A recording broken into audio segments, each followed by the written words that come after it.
El sector cultural contribuye a la formación de la identidad del país a través de su valor económico y simbólico.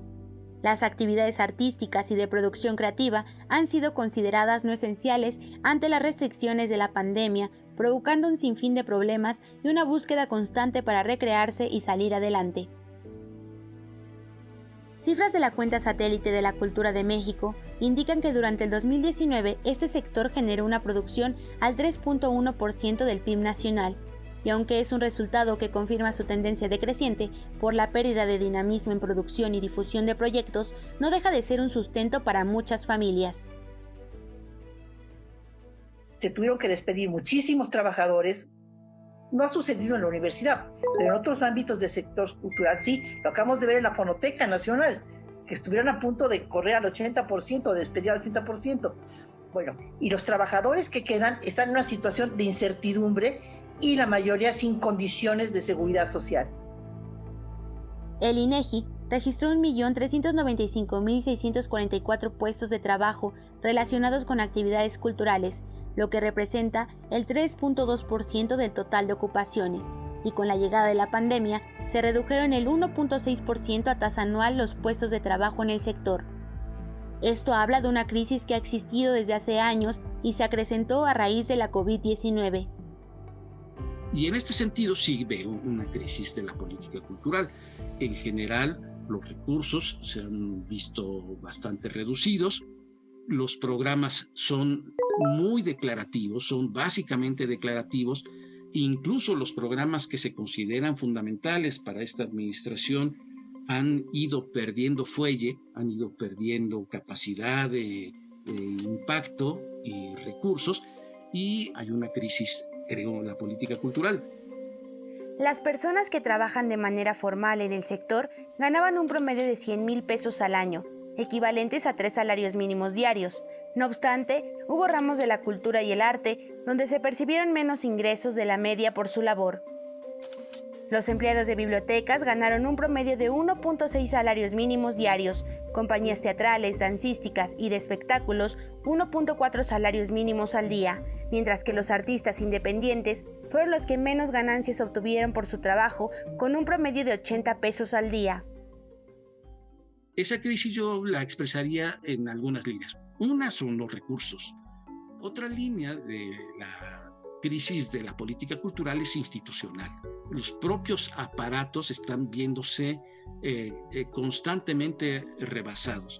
Hay una crisis también en cuanto a la presencia pública, a la manera de hacer política cultural, que se manifiesta muy claramente, por ejemplo, en las concepciones que tiene el gobierno federal, sobre todo el presidente de la República, donde difícilmente le escuchamos la palabra arte, ¿no?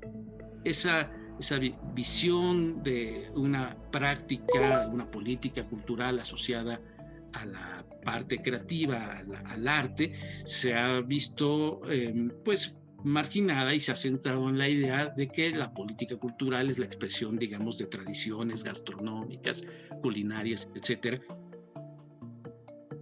Sin embargo, esto no ha sido un impedimento para que los creadores generen nuevas estrategias para llegar al público en tiempos de pandemia.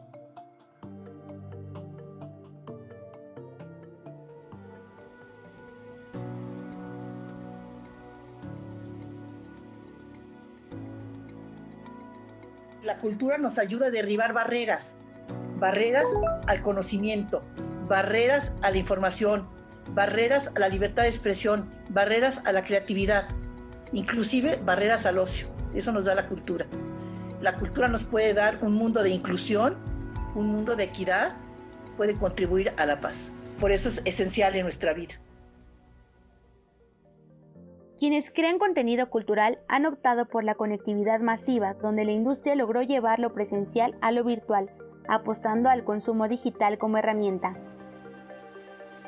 Inmediatamente hay que señalar que el sector cultural se caracteriza por su creatividad, y esto mismo hizo que se desarrollaran nuevas prácticas.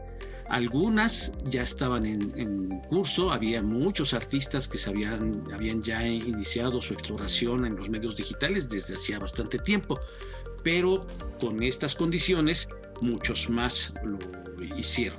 Entonces, junto con, digamos, la crisis que provocó al suspenderse actividades, se abrió este otro campo de actividad al volcarse en lo digital. Los creadores se están enfrentando a diversos retos, entre ellos la brecha digital que está marcada por la desigualdad social. La desigualdad la hemos vivido, pero obviamente se ha expresado de manera distinta.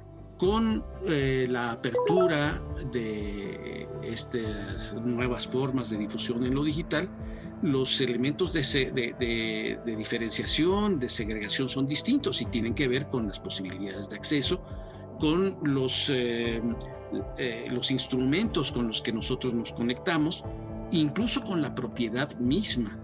Los estudios han mostrado muy claramente que el instrumento más importante para la conexión a esta cultura digital ha sido el teléfono.